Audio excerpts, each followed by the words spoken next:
아멘. 네, 새벽 예배 때 계속해서 여호수아와 이스라엘 백성들의 가나안 정복에 대해서 살펴보고 있습니다. 오늘 읽은 본문의 말씀은 앞장 6장에서 여리고성을 무너뜨린 그 대승리의 사건 직후에 일어난 일입니다. 아이성 전투에서의 그 패배를 설명하고 있습니다. 크고 견고한 난공불락의 성, 그 여리고성 전투에서 대승을 거두었던 이스라엘이 오늘은 작고 작은 이 아이성 전투에서 왜 그렇게 무기력하게 패배할 수밖에 없었는가, 그 이유에 대해서 우리 함께 살펴보고 우리는 삶의 영적 전쟁에서 어떻게 하면 그렇게 되지 않을 것인가에 대해서 함께 여러분과 은혜를 나누기 원합니다. 아시다시피 저는 찬양 인도자입니다. 여러 가지 크고 작은 곳에서 찬양 인도를 많이 하는데, 찬양 인도를 하면서 이런 아이성 전투와 같은 경험을 하게 될 때가 있습니다. 어쩌다 보면 예기치 않게 갑작스럽게 찬양 인도를 부탁받기도 하고, 또 아주 열악한 상황 가운데서 찬양 인도를 또 갑자기 부탁을 받아서 서게 될 때도 있습니다. 어떨 때는 진짜 콘티를 생각할 시간조차 주지 않고 그냥 바로 전에 막 찬양을 부탁하고 해서 그냥 아무런 준비도 없이 그냥 이렇게 무대에 올라가야 될 때도 있었습니다. 그럴 때는 진짜 멘붕의 상태에 빠지죠. 근데 그러면서 멘붕의 상태에 빠지지만 정말 겸손한 마음으로 주님 어떡할까요? 성령님 도와주세요. 성령님 밖에 도와주지 않으면 제가 아무것도 할 수 없습니다. 이런 가난한 마음으로, 정말 겸손한 마음으로 올라갈 때가 있습니다.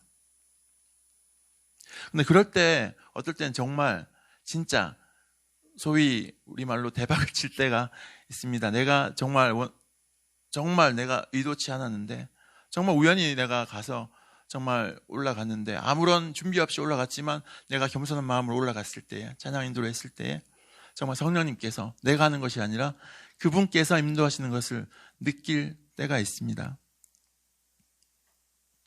근데 제 경험상 그런 예배를 경험하고 난 뒤에 바로 직후의 예배는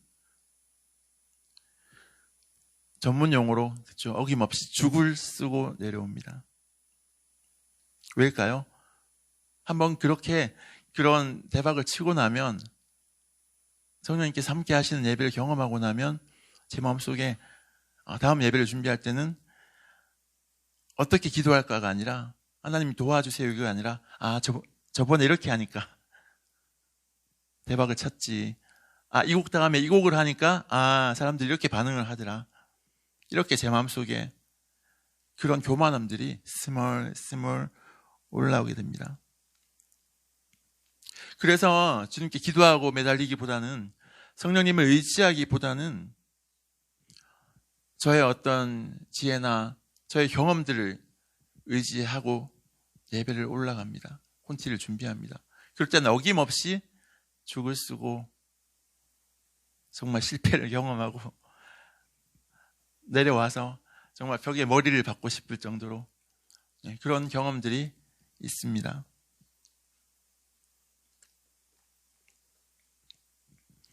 이스라엘은요, 요단강을 건너서부터 또 바로 전 6장에서 여리고성을 무너뜨릴 때까지 아주 승승장구했습니다. 그 이유는 바로 하나님의 말씀에 순종하고 또 그 인도자였던 여호수아의 인도를 따랐기 때문입니다. 그렇기 때문에 탄탄대로를 걷고 있었습니다. 그들은 특히나 여리고성에서는 정말 너무나 큰 엄청난 승리를 맛보았습니다. 그래서 이스라엘은 정말 사기가 충천하여서 하늘을 찌를 듯 했습니다. 그렇겠죠. 무엇이든 불가능은 없어 보였고, 어떤 적이든지 만나기만 하면 다 와 내가 초전 박살을 내줄 거야, 이런 마음이 아마 들지 않았을까요? 그런데 그렇게 큰 승리를 맛본 다음에, 바로 다음에 그 여리고성과는 비교도 되지 않을 만큼 작고 연약해 보이는 그 아이성 전투에서 무참하게 깨어집니다. 1절 말씀에서는 이스라엘이 그 아이성 전투에서 왜 패할 수밖에 없었는가에 대해서 근본적인 원인을 우리에게 설명해 주고 있습니다. 1절 말씀 한번 함께 읽을까요? 시작. 이스라엘 자손들이 온전히 바친 물건으로 말미암아 범죄하였으니 이는 유다 지파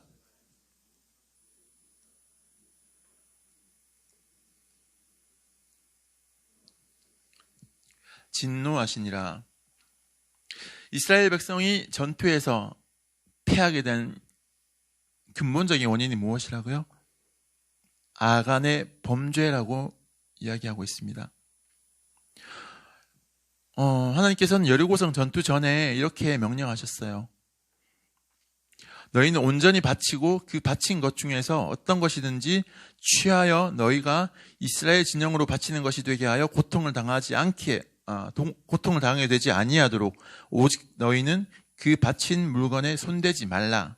6장 말씀에 분명히 이렇게 말씀을 하셨습니다. 그런데 그 여리고성 전투가 마치고 나서 큰 승리를 거두고 나서 수많은 전리품들을 하나님께 다 바쳐야 됨에도 불구하고 이 아간이 정말 사소한 것 하나, 눈앞에 자그마한 욕심을 이기지 못하고 하나님의 말씀을 어기게 되죠. 그래서 그 하나님께 온전히 바쳐야 될 물건을 자기 주머니에 슬쩍 하게 됩니다. 그 아간의 범죄로, 아주 작은 범죄로 말미암아서 이스라엘은 하나님의 진노를 사게 되고 전투에서 한번 제대로 싸워보지도 못하고 패배하게 된 것입니다. 야고보서 1장 15절 말씀 제가 읽을게요. 욕심이 잉태한즉 죄를 낳고 죄가 장성한즉 사망을 낳느니라. 아간은 그 물건 취하면서 아마 이렇게 생각했을 겁니다. 이거 뭐 별것 아닌데 뭐 이거 나 하나쯤이야. 이거 뭐 살짝 집어넣는다고 뭐 어떻게 되겠어? 이 수많은 사람들이 있는데 그 중에 뭐 나 하나쯤이야 하면서 그 물건을 슬쩍 자기 주머니에 넣었을 것입니다. 이 정도는 괜찮겠지.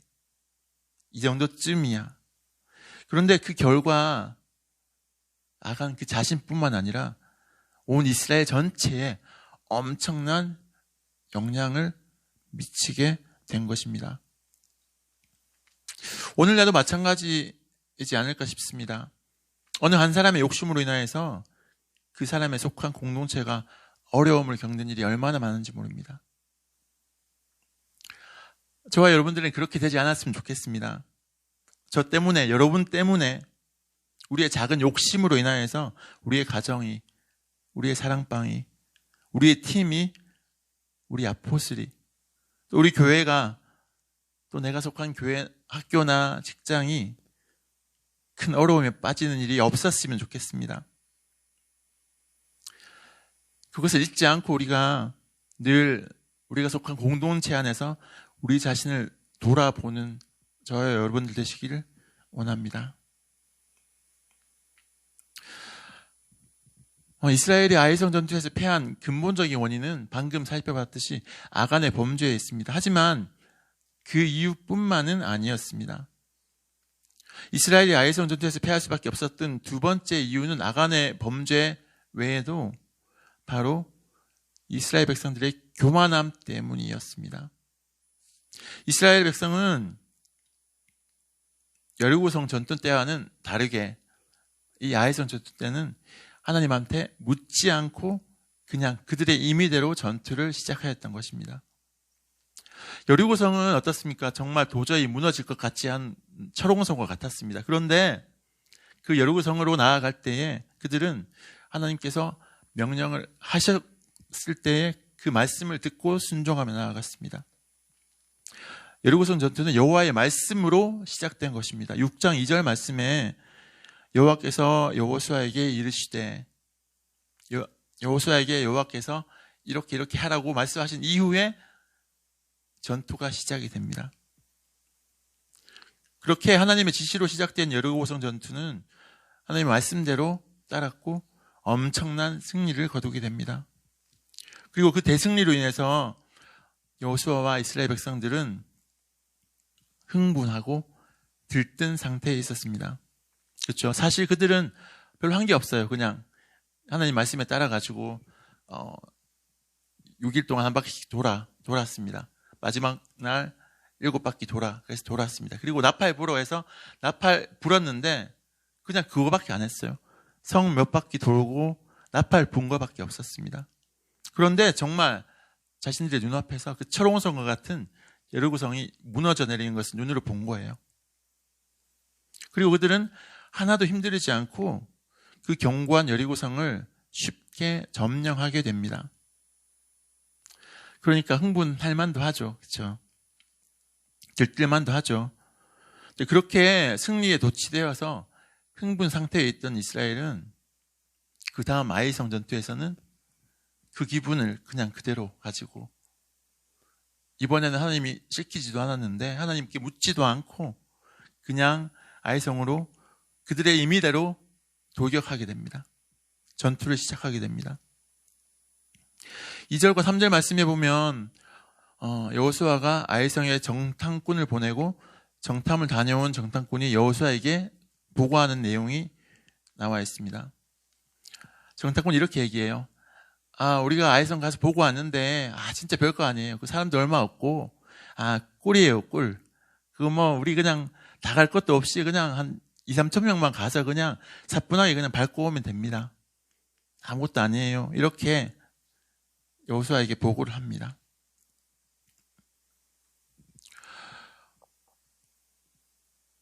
(8장 25절) 말씀에 보면 아이성 주민들은 남녀 다 합해서 12,000명이었다고 합니다. 여리고성에서 엄청난 승리를 맛본 뒤에 본 아이성은 그들이 보기에는 정말 작고 보잘것없는 적이었을 뿐이었습니다. 정말 약해 보인 그냥 자기 앞에 먹이감밖에 되지 않아 보였습니다. 그래서 아이성쯤이야 이렇게 생각하고 보고를 했고 여호수아와 이스라엘은 그렇게 그 보고를 믿고 하나님한테 묻지 않고 전투를 시작하게 됩니다. 인간적인 생각으로 보면 어떻게 보면 당연할 수도 있습니다. 그렇죠? 정말 엄청난 승리를 하고 난 뒤에 정말 작아 보이는 그 아이성, 이거 우리가 했던 것에 비하면 이거 아무것도 아니지, 그냥 사뿐히 지려밟고 가면 되지, 이렇게 생각할 수 있습니다. 그런데 그들이 간과한 것이 있죠. 그것은 바로 그들의 전쟁은 그들에게 속한 것이 아니라 하나님께 속한 것이라는 것입니다. 여리고성 전투에서 그들이 그렇게 큰 승리를 거둘 수 있었던 것은 그들이 숫자가 많아서, 아니면 그들이 힘이 세고 용맹해서, 아니면 그들이 뛰어난 전략을 가지고 있었기 때문에? 아니죠. 그것이 아니라 온전히 하나님을 신뢰하고 하나님의 말씀에 순종했기 때문입니다. 그런데 이스라엘 백성들은 바로 직후 그것을 망각하고, 그것이 바로 자기들의 힘 때문에 그렇게 이기냐, 자기들의 지혜 때문에 이기냐,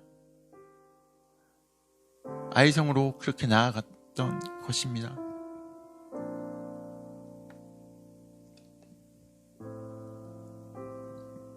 사절 말씀에 보면 정탐꾼의 말을 듣고 3,000명만 아이성으로 돌격했다가 한번 제대로 싸워보지도 못하고 도망하는 모습이 나옵니다. 5절에 보면 아이 사람이 그들을 36명쯤 쳐 죽이고 성문 앞에서부터 스파림까지 쫓아가 내려가는 비탈에서 쳤으므로 백성의 마음이 녹아 물같이 된지라. 제가 처음 이 구절을 보면서 좀 약간 의아한 생각이 들었습니다. 왜냐하면 36명이 죽었잖아요. 3,000명 중에 36명이 죽었는데, 전쟁에서 사실 한 100분의 1밖에 안 되는데, 1% 정도밖에 안 되는데, 그 정도 죽은 거 가지고 왜 이렇게 멘붕이 오고 도망을 하지? 이렇게 생각했습니다. 근데 계속해서 말씀을 묵상하는 가운데 저에게 든 생각은,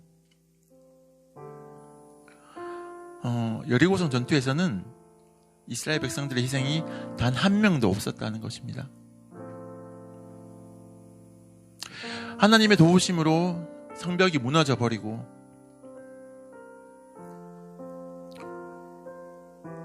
그리고 나서 저항하는 그 여리고성 백성들을 손쉽게 단 한 명의 희생도 없이 그들은 점령했던 것입니다.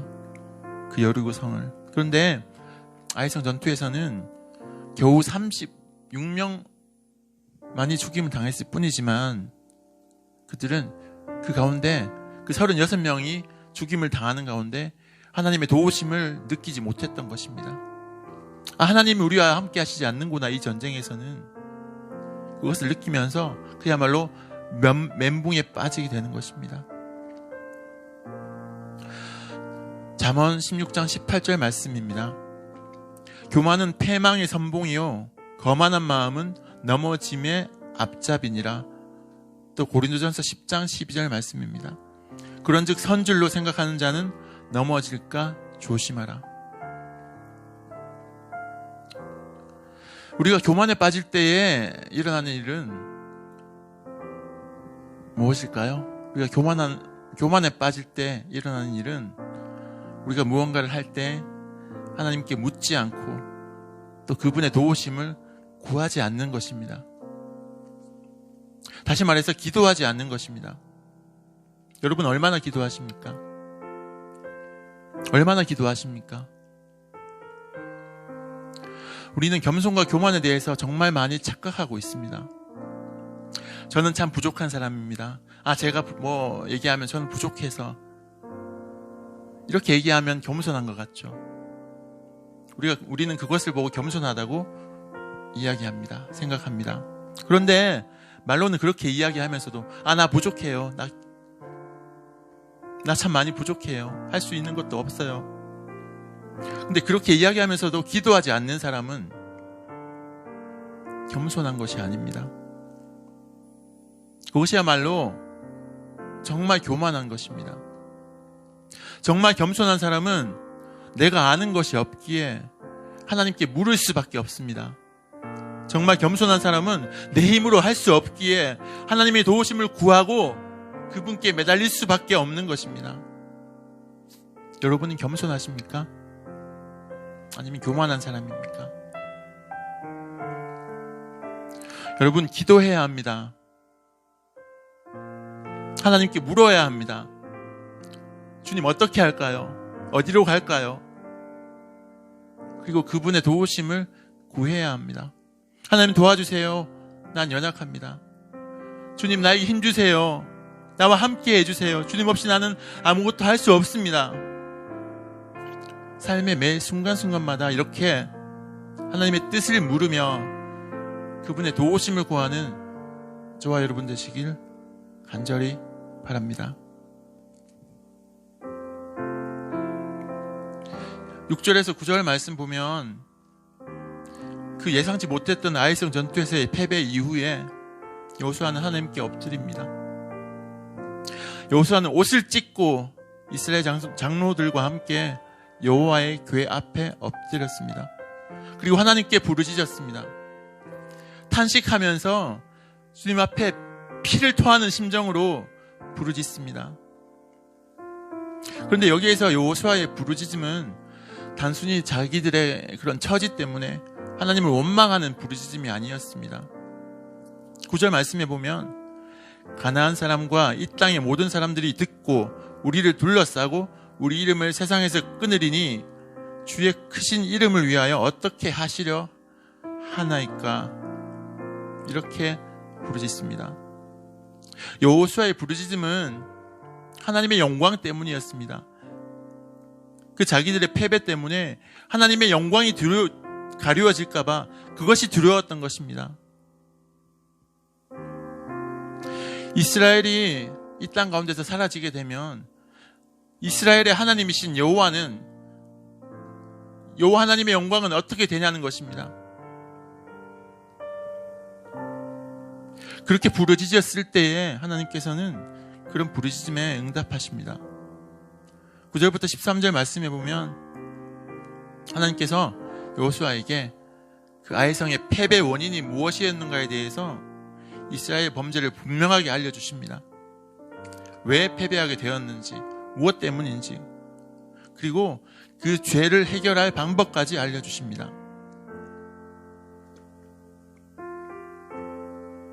하나님께서 가르쳐주신 그 죄를 해결하는 방법은 바로 너희 자신을 돌아보라는 것입니다. 그래서 스스로 거룩하게 하라는 것입니다. 그래서 너희 죄를 밝히고 그 죄의 원인을 제거하라는 것이었습니다. 오늘의 본문은 여기까지지만 그 7장 후반부에서 이스라엘 백성들이 하나님의 말씀을 따라서 아간에 숨겨진 죄를 해결하게 됩니다. 그 후에 8장 말씀에서는 이스라엘은 다시 하나님의 말씀을 따라서 아이성을 치게 되고 그때는 큰 승리를 다시 맛보게 됩니다. 말씀을 마무리하려고 합니다. 우리는 살아가면서 크고 작은 여러 고난들을 겪습니다. 그런데 우리가 그런 고난을 겪으면서 가장 먼저 해야 할 것은 무엇일까요? 주님께 부르짖으면서 진리의 말씀 앞에서 우리의 삶을 돌아보는 것입니다. 물론 모든 고난이 우리의 죄 때문에 오는 것은 아닙니다. 사탄의 유혹과 시험으로 오는 고난도 있고요. 또 하나님께서 우리의 믿음을 테스트하시는 고난도 있습니다. 하지만 어떤 고난은 우리의 죄에 인하여서 우리의 죄의 결과로 오는 고난도 있기 때문에 우리는 하나님 앞에 부르짖으며 우리의 삶을 돌아보아야 되는 것입니다.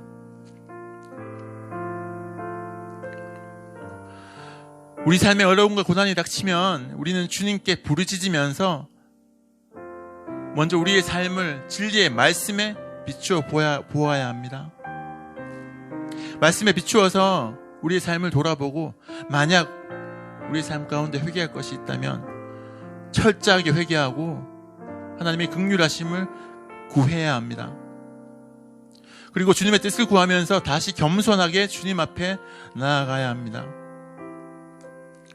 우리가 그렇게 할 때에 사랑이 많으시고 긍휼이 풍성하신 우리 하나님 아버지께서는 우리를 용서해 주시고 우리에게 새로운 삶을 허락해 주실 것입니다. 주신 말씀을 기억하면서 함께 좀 기도했으면 좋겠습니다. 우리 삶의 매 순간순간마다 주님의 뜻을 구하고 그 음성을 듣는 자 되게 하여 주시옵소서. 주님 앞에 겸손하게 나의 연약함을 인정하게 하시고 주님의 도우심을 구하는 자 되게 하여 주시옵소서. 우리 삶에 닥치는 크고 작은 고난의 순간에 주님께 부르짖으며 우리의 삶을 그 진리의 말씀 앞에 돌아보게 하시며 전심으로 회개하며 새로운 삶을 살아가는 자 되게 하여 주시옵소서. 기도하겠습니다. 주님